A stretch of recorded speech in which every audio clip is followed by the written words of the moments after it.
ಇನ್ನು ಮುಂದೆ ನಿಮ್ಮ ನೆಚ್ಚಿನ ಧಾರಾವಾಹಿಗಳ ಫುಲ್ ಎಪಿಸೋಡ್ಗಳು ಸನ್ ನೆಕ್ಸ್ಟ್ ಆಪ್ನಲ್ಲಿ ಮಾತ್ರ.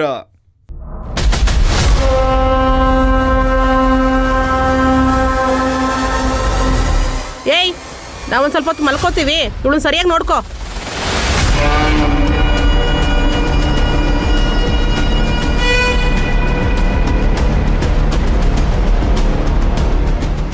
ಲೋ, ಅವರು ನಿದ್ದೆ ಮಾಡಿದ್ರು, ನೀನು ತೂಗಿಡಿಸ್ತಾ ಇದೀಯಾ? ಮಲ್ಕೊಳ್ಳಲು ಎಲ್ಲೂ ಓಡಾಗಲ್ಲ ಅವಳು.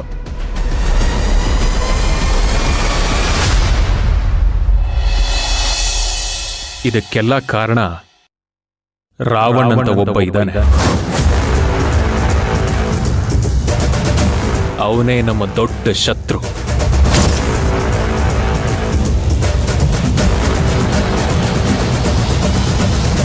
ಶಿವಗಾಮಿ ಆಸ್ತಿನೆಲ್ಲ ತನ್ನ ಸ್ವಂತ ಮಾಡ್ಕೋಬೇಕು ಅಂತ ಈ ಪ್ಲಾನ್ ಮಾಡಿದ್ದಾನೆ. ಇವಾಗ ಶಿವಗಾಮಿ ಇರೋ ಜಾಗದಲ್ಲಿ ಕಲ್ಪನಾನ ಬಳಸ್ಕೊಂಡು ನಮ್ಮ ಹತ್ರ ಇರೋ ಬರೋ ಆಸ್ತಿನೆಲ್ಲ ಹೊಡ್ಕೊಂಡು ಹೋಗ್ಬೇಕು ಅಂತ ಪ್ಲಾನ್ ಮಾಡ್ತಾ ಇದ್ದಾನೆ. ಒಂದಷ್ಟು ವಿಷಯಗಳಲ್ಲಿ ಸಕ್ಸಸ್ ಕೂಡ ಆಗಿದ್ದಾನೆ. ಅಂದ್ರೆ ಇವಾಗ ನಿಮ್ಮ ಮನೇಲಿ ಶಿವಗಾಮಿ ಅಂತ ಹೇಳ್ಕೊಂಡಿರೋದು ನನ್ನ ಹೆಂಡತಿ ಕಲ್ಪನಾನ? ಎಸ್,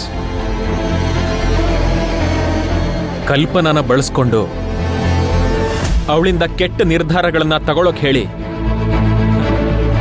ನಮ್ಮ ಕಂಪನಿ, ಫ್ಯಾಕ್ಟ್ರಿಗಳ ಹೆಸರೆಲ್ಲ ಹಾಳು ಮಾಡ್ತಾ ಇದ್ದಾನೆ. ಟ್ರಾನ್ಸ್ಪೋರ್ಟ್ ಕಂಪ್ನಿನ ಅವ್ರ ಕಡೆಯವ್ರ ಹೆಸರಿಗೆ 100 ವರ್ಷಕ್ಕೆ ಲೀಸ್ ಮಾಡಿಸ್ಕೊಂಡಿದ್ದಾನೆ. ನಾನಿದನ್ನ ನಂಬಲ್ಲ ಸರ್. ನನ್ನ ಕಲ್ಪನಾ ಬಗ್ಗೆ ನನಗೆ ಚೆನ್ನಾಗಿ ಗೊತ್ತು.